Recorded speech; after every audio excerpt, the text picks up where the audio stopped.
সারা দেশে বেড়েছে হামের প্রকোপ। রোগীর সংখ্যা বাড়তে থাকায় রাজধানীর হাসপাতালগুলোতে তৈরি হয়েছে বেড সংকট, বারান্দায়ও চলছে চিকিৎসা। আর জানতে রাজধানীর মহাখালী থেকে যোগ দিচ্ছেন সহকর্মী জিসান আহমেদ। জিসান, আপনাকে দেখতে পাচ্ছি, আপনি বারান্দায় দাঁড়িয়ে আছেন, সেখানেও রোগীদের চিকিৎসা দেওয়া হচ্ছে। হাসপাতালটিতে এখন নতুন কত রোগী ভর্তি আছে এবং ভর্তি রোগীদের চিকিৎসা ঠিকমতো দেওয়া হচ্ছে কিনা জানাবেন বিস্তারিত। আরিফ, আজ সকাল থেকে এখন পর্যন্ত মহাখালী সংক্রমণ বিধি হসপিটালে 18 জন রোগী হামের রোগী ভর্তি হয়েছে। এই তথ্য আমরা জানতে পেরেছি হসপিটাল কর্তৃপক্ষের কাছ থেকে। এবং এই ফ্লোরটিতে, আমি যে ফ্লোরটিতে দাঁড়িয়ে আছি, এই ফ্লোরটিতে সিট সংখ্যা 25টি, কিন্তু এখানে সেবা নিচ্ছে 46 জন রোগী।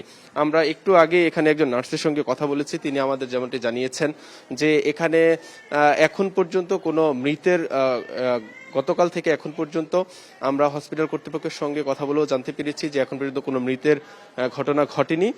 তবে এখানে আমরা যারা আছেন তাদের সঙ্গে কথা বলেছি, তারা বলছেন যে এখানে চিকিৎসা যে সেবা সেটি খুব ভালোভাবে দেয়া হচ্ছে এবং বেশ কিছু শিশু সুস্থ হয়ে উঠছে ধীরে ধীরে। আমরা এখানে দেখছি যে এখানে পুরোদমে চিকিৎসা যে সেবা সেটি চলছে।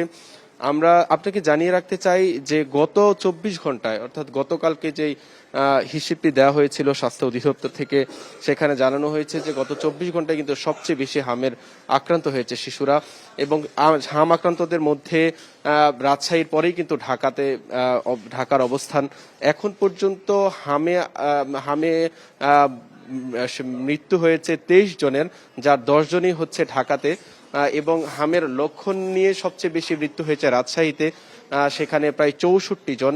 এখন পর্যন্ত 166 জনের মৃত্যু হয়েছে, যার মাঝে রাজশাহীতে কিন্তু সবচেয়ে বেশি।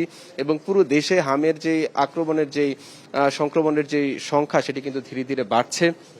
আমরা যেটুকু গতকালকেও স্বাস্থ্য অধিদপ্তরের যেই পরিসংখ্যান দেওয়া হয়েছে সেখানেও বলা হয়েছে গতকালকে 674 জন হামে আক্রান্ত হয়েছে। তো এই যে ধীরে ধীরে এই সংক্রমণ কিন্তু বাড়ছে।